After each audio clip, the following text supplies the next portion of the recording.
Hi guys, so for this week's design I've picked my base colour, which is this turquoise shade, and then as you can see, using white and varying size dotting tools we're going to start this design.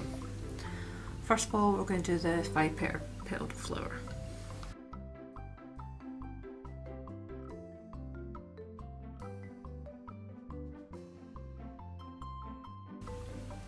Moving in with a very small dotting tool, this one's got a bit of a point on it. We're going to do the set of 3 dots here.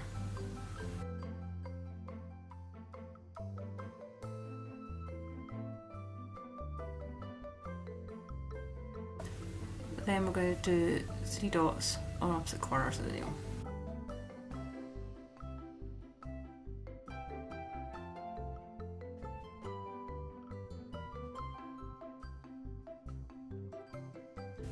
Lastly, using some top coat, we're going to apply a silver rhinestone.